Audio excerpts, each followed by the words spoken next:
नमस्कार। The world this week के इस प्रोग्राम में आपका स्वागत है। मैं डॉक्टर पीएम त्रिपाठी, डायरेक्टर वैद आईसीएस लखनऊ, इस हफ्ते की सुर्खियां के साथ आपके सामने हूं और इस पर हम कुछ महत्वपूर्ण विषयों पर बात करेंगे जो मेरे हिसाब से सिविल सर्विसेज एग्जाम के लिए भी बेहद जरूरी है और आम जानकारी के लिए भी बहुत खास है। तो सबसे पहले हम बात शुरू करते हैं अपने दोस्त, सहयोगी और फैकल्टी मेंबर अभिषेक से। अभिषेक, ये आजकल दो तीन बातें हैं जो बहुत सुर्खियों में हैं। एक तो जो पाकिस्तान में अभी एससीओ की मीटिंग हुई, दूसरा ये कनाडा के जो प्राइम मिनिस्टर हैं जस्टिन ट्रूडो, उन्होंने कहा कि मुझे 5 आई से कुछ जानकारी मिली जिसके आधार पर मैंने ये जानकारी दी कि गवर्नमेंट ऑफ इंडिया के एजेंसी और उनके लोगों ने वहां पर कुछ लोगों को अटैक किया, मारा। सारा मसला क्या है, ये दरअसल इशू पूरा क्या है? एक औसत व्यक्ति जो इसको नहीं भी जान रहा है, समझ रहा है, वो कैसे जाने कि ये पूरा मसला क्यों है और अचानक कनाडा से और हिंदुस्तान के, हमारे भारत के रिश्ते इतने तल्ख क्यों हो? सर, 2 क्वेश्चन आपने मुझसे पूछे। सबसे पहले हम कनाडा वाले क्वेश्चन पर रिप्लाई। कनाडा को अगर देखा जाए तो आप ये समझ सकते हैं कि कनाडा जो है जिस तरीके से बिहेव किया है, मतलब अगर हम इनकी 2018 से उठाएं, जब कनाडा के प्राइम मिनिस्टर जो है वो इंडिया विजिट करते, तो वाइफ है उनकी फोटो जो है एक खालिस्तानी पर्सन के साथ फ्लैश हो, उसको भी लेके बड़ी आलोचना हुई थी, बहुत क्रिटिसिज्म हुआ। तो कई ऐसे कनाडा के प्राइम मिनिस्टर जस्टिन ट्रूडो, केवल जस्टिन ट्रूडो ने, जो उनके पिताजी थे सीनियर ट्रूडो, उनके टाइम पर भी बहुत अच्छा रिलेशन इंडिया और कनाडा का नहीं, मतलब कनाडा का बिहेवियर टुवर्ड्स इंडिया नहीं। हाल फिलहाल में जो कनाडा के प्राइम मिनिस्टर ने जो स्टेटमेंट दिया है, जिसमें वो इंडिया को ब्लेम करते हैं, इंडिया के रॉ को ब्लेम कर रहे हैं और इंडियन एम्बेसी को ब्लेम करते हैं थी कि all those main were involve in the killing of, जो वहां पर खालिस्तानी मूवमेंट कनाडा में चलता है, जो वहां पे कुछ रेडिकल जो Sikh community anti India sentiments को प्रवोक करते हैं और खालिस्तानी मूवमेंट चलाते हैं, तो दरअसल अपनी कुर्सी बचाने के लिए, अपनी सत्ता बचाने के लिए, क्योंकि 25 में वहां चुनाव अक्टूबर में, और जिस तरीके का सर्वे आया है अगले कनाडा साल। में अगले साल, तो सर्वे ये दिखाता है कि सबसे लोवेस्ट रैंकिंग पर इस हाँ, उनकी समय पॉपुलैरिटी रेटिंग गिर गई है। 19% के हाँ, आसपास पहुंच। और बेरोजगारी दर बहुत है, महंगाई बहुत है, ओवरऑल इकोनॉमी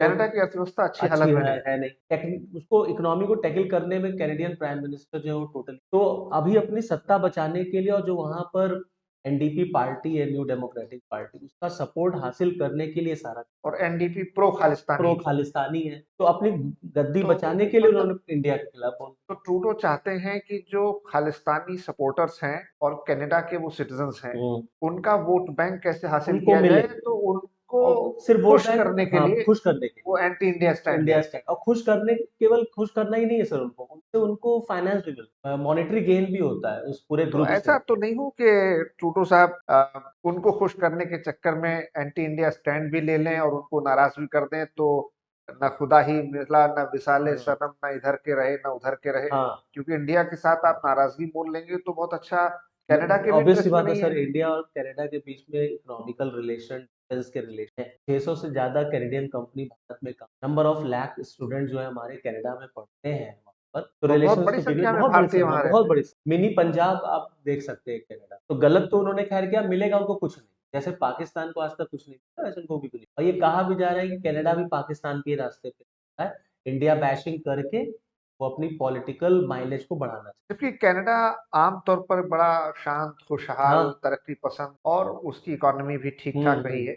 लेकिन हाल के वर्षों में, खासतौर से कोविड के बाद, कोविड जो के बाद, डिक्लाइन आया है। और ये मतलब ये इनपुट जो मिला था ये अमेरिका ने दिया, तो एक ये बात, इंडिया ट्रूडो इन्वॉल्व साहब है। का जो जो कनाडा की जो पार्लियामेंट है, उसने एक कमीशन बनाया है जो कि उनकी सामने अभी ट्रूडो पेश भी हुए थे। पेश भी हुआ था।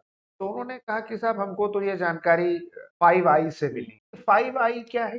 5 आई सर एक्चुअली में एक एग्रीमेंट हुआ था यूके और यूएसए में, इंटेलिजेंस शेयरिंग को, बाद में इसमें न्यूजीलैंड, ऑस्ट्रेलिया वगैरह तो को मेरे भी ख्याल में शामिल इसमें अमेरिका, ब्रिटेन, ऑस्ट्रेलिया, न्यूजीलैंड और कनाडा, ये कनाडा, 5 देशों 5 को देशों मिलाकर उनकी खुफिया एजेंसी खुफिया यानी एजेंसी इंटेलिजेंस को 5 आई 5। के। तो ये अभी जो ये कनाडा वाला ये सब कुछ हुआ है, जो एपिसोड, अमेरिका ने ही इनपुट दिया, इंडिया इज, और एक्चुअली में इन्वॉल्व पाकिस्तान आईएसआई है। पाकिस्तान आईएसआई ने मारवाया है निज्जर को, और पाकिस्तान की आईएसआई प्रो खालिस्तानी सपोर्ट को सपोर्ट करती है वहां पर, और इंडिया बैशिंग करती है वो कनाडा से। Pakistan is fishing in the trouble waters, trouble उसने वाटर, मरवाया। सारा खेल ब्लेम पाकिस्तान गेम चला गया रॉ के हाँ, ऊपर और सारा कुछ ट्रूडो ने इस तरीके से इंडिया पर उसको। कर दिया।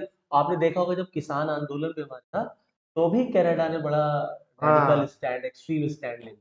प्रो मूवमेंट एंड हाँ, एंटी इंडिया स्टैंड। एंटी। ठीक कह रहे हैं। और दूसरा क्वेश्चन आपने जो हमने पूछा था एससीओ वाला, तो एससीओ की मीटिंग हुई है पाकिस्तान, एससीओ की मीटिंग पाकिस्तान में हुई, हमारे फॉरेन मिनिस्टर साहब गए भी थे, काफी वहाँ इनविटेशन उनके तो चश्मे पहनने का चश्मे वाला अंदाज बड़ा।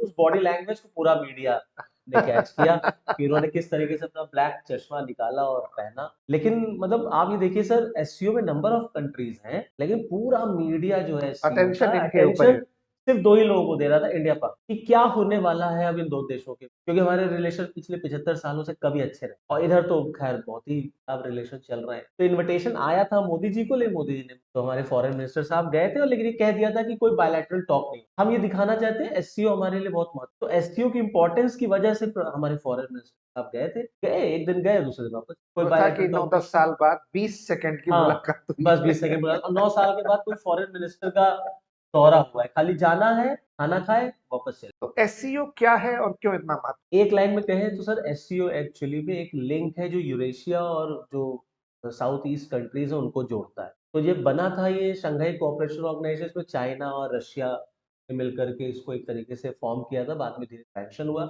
Number of central Asian countries को इसमें मिलाया गया। 2017 में इंडिया और पाकिस्तान, और क्योंकि सार्क लगभग लगभग अब डेड है, तो सार्क लगभग लगभग जब डेड हो गया है, तो नंबर ऑफ ईरान भी देखिए इसका मेंबर बन गया, बेलारूस बन गया इसका मेंबर, तो कुल मिला के आप ये कह सकते हैं कि नंबर ऑफ सार्क के जो कंट्रीज थे, अब वो सार्क के बाद क्या, इंडिया के लिए एससीओ का महत्व बहुत है, क्योंकि वो उसको रीच देता है सेंट्रल एशिया तक, और प्लस दो इंपॉर्टेंट कंट्रीज इसके पार्टनर्स हैं, इसके मेंबर्स हैं, इंडिया एंड चाइना। प्लस जो प्रिंसिपल है एससीओ का, उसका प्राइम प्रिंसिपल है to counter the cross border terrorism and to maintain regional peace. और इसमें और पाकिस्तान इसमें का रोल है पाकिस्तान का, काउंटर हाँ, टेररिज्म पर। इसीलिए इसीलिए उस दिन जब वो एड्रेस कर रहे थे एससीओ में, तो आपको मैं बताऊं सर, जब एससीओ की मीटिंग चल रही थी, तो पाकिस्तान की टीवी में भारत के फॉरेन मिनिस्टर की लाइव जो थी उसका टेलीकास्ट रोक दिया हम म्यूट कर दिया गया, हाँ, गया, उसको नहीं दिखाया गया था। उनकी आवाज हाँ, को बंद प्राइम कर दिया। मिनिस्टर ऑफ पाकिस्तान जो बोल रहे थे वो चल रहा था, फॉरेन मिनिस्टर हमारे जो बोल रहे थे वो नहीं, क्योंकि उन्होंने तीन बातें बोल दी कि तब तक शांति नहीं आ सकती, या तब तक पड़ोसी से बातचीत नहीं हो सकती, जब तक अलगाववाद, उग्रवाद और आपका आतंकवाद, इन तीनों पर लगाम नहीं लगे। बिल्कुल, और बात सही भी और है। बना ही इसीलिए था एससी, तो पाकिस्तान को इन सब चीजों पे काम करना चाहिए, लेकिन पाकिस्तान कहता है कि हम खुद बलूचिस्तान में फंसे पड़े हैं, और वो इंडिया करा रहा है, हाँ, वो कहते हैं कि सबसे ज्यादा आतंकवाद से तो हम हम ही हम ही पीड़ित। विक्टिम है, हमारी हम ही उससे विक्टिमाइज्ड हो रहे हैं। ये ओवरऑल जो है इस बार का। तो विल दिस वीक के इस प्रोग्राम का जो सेकेंड फेज है, उसमें हम बात करेंगे अपने रेनाउंड फैकल्टी मेंबर से कुछ साइंस, टेक्नोलॉजी, एनवायरनमेंट, इकोलॉजी और ऐसे तमाम महत्वपूर्ण मुद्दों पर जो हमारे लिए बहुत खास हैं। पुनीत, मुझे आप ये बताएं, आजकल हम चारधाम प्रोजेक्ट और मौसम प्रोजेक्ट के बारे में बहुत सुनते हैं। ये मौसम प्रोजेक्ट क्या है, क्यों चर्चा में है, और चारधाम तो बहुत लंबे समय से चर्चा में, तो कुछ इसके बारे में बताएं। सर पहले चारधाम की बात कर लेते हैं, पुराना प्रोजेक्ट। चारधाम प्रोजेक्ट बेसिकली जो उत्तराखंड है, हमारा पहाड़ी देश है, वहाँ पर 900 किलोमीटर लंबी सड़कें बनाई जा रही हैं। की चौड़ाई जो है लगभग 12 मीटर चौड़ी सड़कें, यानी कि डबल लेन के हाईवेज बन रहे हैं, और उनकी लंबाई 900 है। समस्या इसमें ये कि गवर्नमेंट का क्या कहना है, तो गवर्नमेंट जो है, जो हमारी जो 2014 के बाद बीजेपी लेड गवर्नमेंट आई, तो इसका एक मेन इम्फेसिस रहा है कि रिलीजियस टूरिज्म को बढ़ावा दे, और चार धाम यात्रा हिंदुओं में बड़ी पवित्र मानी जाती है। तो ये चार धाम कौन कौन से हैं? ये ये उत्तराखंड के हाँ, ही चार धाम वही हैं? चारों, यमुनोत्री, गंगोत्री, बद्रीनाथ, केदारनाथ, ये चार धामों के, और इनका हिंदू रिलीजन में बहुत ज्यादा इंपॉर्टेंस है। समस्या ये थी कि इन मतलब वो पॉइंट्स, हमारे जो सनातन के चार बड़े धाम हैं, हाँ जी, उनके अलावा नहीं, ये उत्तराखंड के जो हैं। उत्तराखंड के, तो ये चार धाम है, चारों चारों धामों के लिए बनाई गई। अभी इसमें दिक्कत ये थी कि बहुत ही उबड़ खाबड़ रास्ता है, बहुत संकरी पगडंडी से होकर जाना पड़ता था लोगों को, तो नंबर ऑफ टूरिस्ट जो इन जगहों पर पहुंच सकते थे उनकी संख्या कम। रिलीजियस टूरिज्म और रिलीजियस सेंटिमेंट्स को बढ़ाने के लिए, क्योंकि ऐसा आरोप लगता है गवर्नमेंट के ऊपर कि उन्होंने बेसिकली इंडिया के एक्सचेकर्स का बहुत बड़ा दुरुपयोग किया, वहां पे नेसेसरी फैसिलिटी नहीं थी कि इतना सा बड़ा प्रोजेक्ट चलाया जाए, और केवल जो है रिलीजियस फंडामेंटलिज्म को बढ़ाने के लिए, रिलीजियस टूरिज्म को बढ़ावा देने के लिए चारधाम का प्रोजेक्ट बिना सोचे समझे वहां पे लॉन्च कर। अब इसमें अच्छाइयाँ और बुराइयाँ क्या है? शुरुआत में इसको टूरिस्ट प्रोजेक्ट की तरह शुरुआत किया कि हम एग्जैक्ट टूरिज्म को बढ़ावा देने के लिए कर रहे हैं। फिर वहाँ के जो एनजीओज थे बहुत सारे उत्तराखंड के, वो एनजीटी के पास चले गए, नेशनल ग्रीन ट्राइब्यूनल के पास, ऑनरेबल सुप्रीम कोर्ट में याचिका मूव कर दी गई कि ये हमारे हिमालय की जो इकोसिस्टम है, पर्यावरण और हाँ, पारिस्थितिकी जो का वो बड़ा सेंसिटिव संवेदनशील बहुत है। संवेदनशील क्षेत्र है, वहाँ पर इतना आप ब्लास्टिंग करेंगे, स्लोप्स के साथ छेड़छाड़ करेंगे और वहाँ पर से इतनी मतलब एक लिमिट तक आप रोड बना सकते हैं 3 मीटर 4 मीटर चौड़ी। आप 12 मीटर चौड़ी रोड बना दे रहे हैं इतने अनस्टेबल स्लोप पे और उसका जो मलबा निकलेगा उसको कहाँ डंप कर रहे हैं? अलकनंदा में, भागीरथी में डंप कर रहे हैं, जो हमारी मेजर नदियाँ हैं। तो नदियों का जो आप कह सकते हैं ना कि कैरिंग कैपेसिटी, जल ढोने की क्षमता घटा दे रहे हैं क्योंकि नदी कम उथली हो जा रही है, प्लस स्लोप अनस्टेबल हो जा रहा है, जमीन में पानी का रिसाव बढ़ रहा है, वन क्षेत्र बहुत ज्यादा। अब एक जो जंगल हजारों सालों में वहां उगा है, उसको जब आप प्रोजेक्ट के लिए साफ कर देते तो वैसे उतने नंबर ऑफ पेड़ कहीं और आप लगा सकते हैं, हाँ, लेकिन लेकिन वो क्वालिटी जो है वो इकोसिस्टम कैसे सिस्टम जो कर आपने डिस्ट्रॉय कर दिया वो कभी आप मैनेज नहीं कर सकते। तो सुप्रीम कोर्ट ने इस याचिका को पिकअप किया था और जब गवर्नमेंट से जवाब मांगा गया तो गवर्नमेंट ऑनरेबल कोर्ट में पलट गई। उसने कहा नहीं साहब, ये तो हमने रिलीजियस टूरिज्म के लिए नहीं किया है, नाम बस इसका चार धाम है, ये बेसिकली बॉर्डर के एरिया में जो मतलब हमारे ये देश के नेशनल हाँ सिक्योरिटी नेशनल इंटरेस्ट है, सिक्योरिटी और इंटरेस्ट के लिए है कि हमारा जो हैवी मशीनरी है वो राष्ट्रीय चाइना, सुरक्षा का।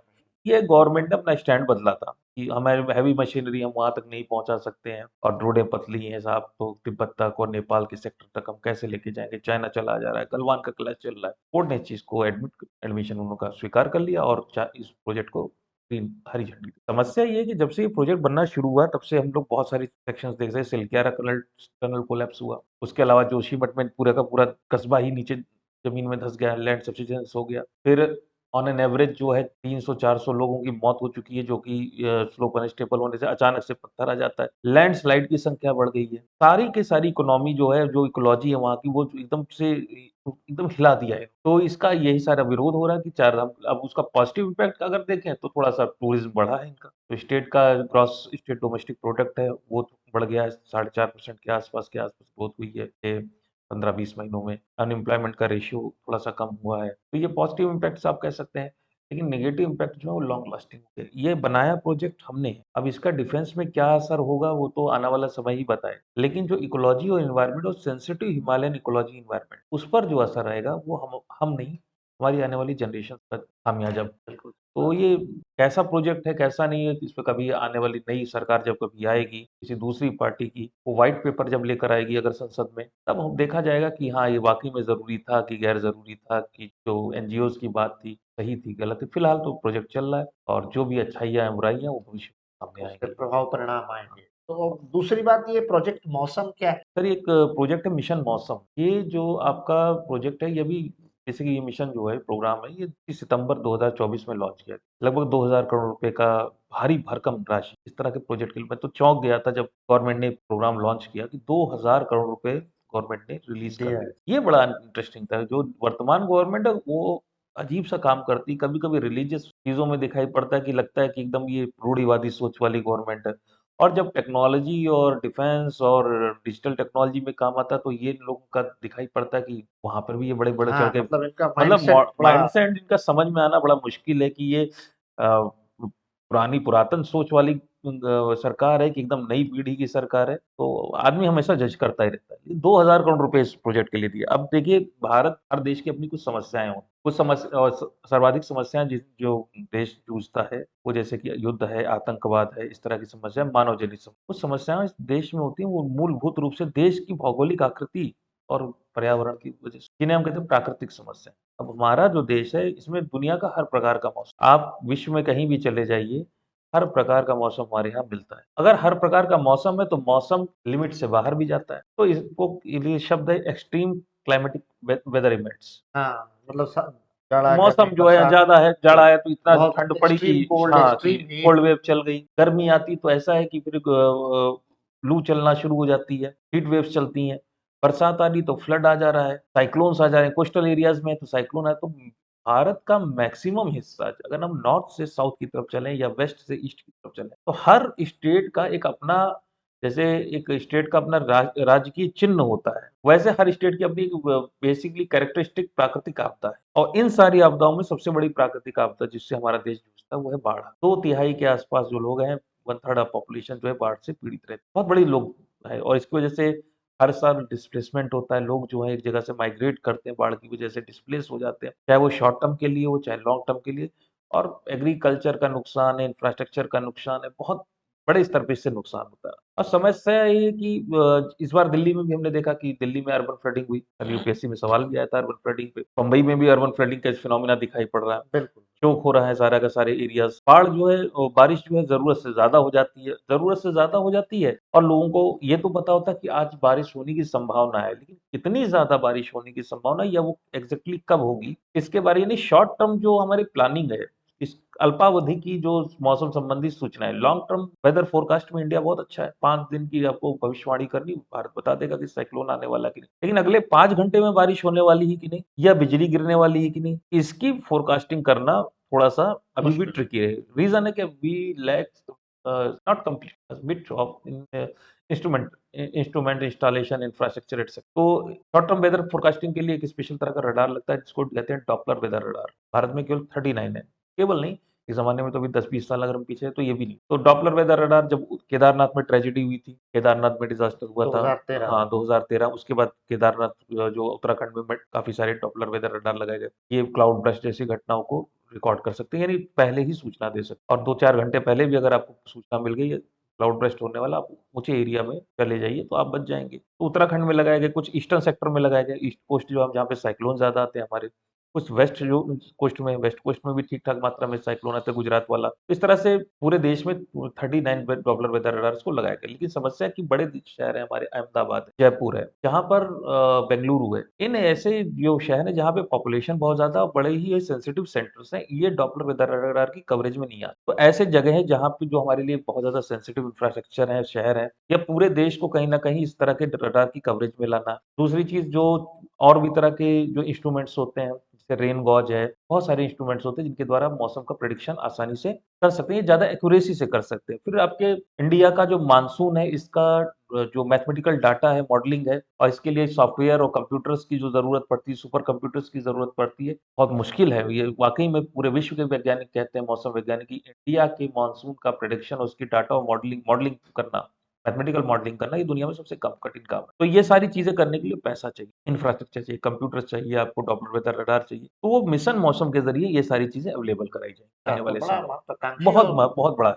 बड़ा दूरगामी परिणाम बहुत वाला और दूरगामी परिणाम होने वाला है। बहुआयामी है। हाँ, बहुआयामी क्योंकि ये किसानों के लिए, हमारे जो शहरों में रहने वाले लोग जो हम साथ हर बार पूछते हैं कि अभी दिल्ली में कोचिंग्स में कई सारे बच्चों की दुर्भाग्यपूर्ण तरीके से मृत्यु हो गई क्योंकि फ्लड का पानी ज़रूरत ज़्यादा भर गया था उस एरिया में और कि बारिश होगी सभी को पता, लेकिन कितनी होगी ये किसी को नहीं पता। तो मिटिगेशन का केवल क्या क्या था, अगर केवल इतनी ही जानकारी होती लोगों को कि बारिश इतनी हो सकती है कि नीचे पानी आ सकता है, वो अपर मंजिल पे बच्चे अगर होते तो इस तरह की दुर्भाग्यपूर्ण घटनाएं ना होती। तो ये केवल दिल्ली की नहीं, ये बंबई में जो फ्लड आया था बहुत सारे लोगों की मौत हुई। तो केवल इसका रीजन है कि आपको सही समय में चेतावनी नहीं रियल और time real information. Time information या पहले से समय से पूर्व चेतावनी अगर मिल जाए। और दूसरी चीज जो है कि ये चेतावनी जो है व्यक्ति तक पहुंच रही तो क्या वो उसको इंटरप्रेट कर पा रहा है कि मैंने आपके मोबाइल फोन पर सूचना एसएमएस के द्वारा दी और आप उसको देखकर इग्नोर कर सकते हैं।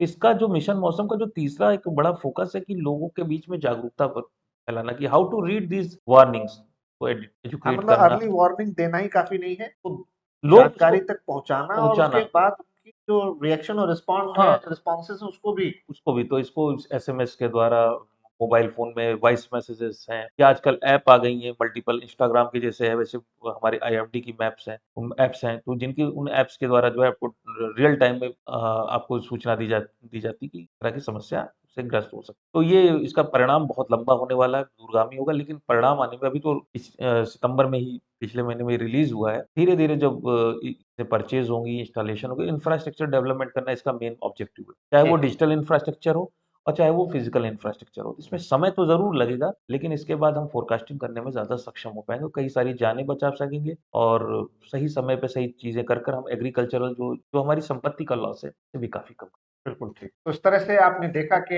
हम लोगों ने कुछ 3-4 बड़े महत्वपूर्ण विषयों पर बात की। एससीओ, ट्रूडो, हमारे कनाडा के साथ रिश्ते, प्रोजेक्ट मौसम, मिशन मौसम और चार धाम प्रोजेक्ट। उम्मीद है आपको ये डिस्कशन समझ में आया होगा, पसंद आया होगा। आपसे रिक्वेस्ट है, गुज़ारिश है कि आप हमारे प्रोग्राम को लाइक करें, सब्सक्राइब करें और शेयर ज़रूर करें। धन्यवाद।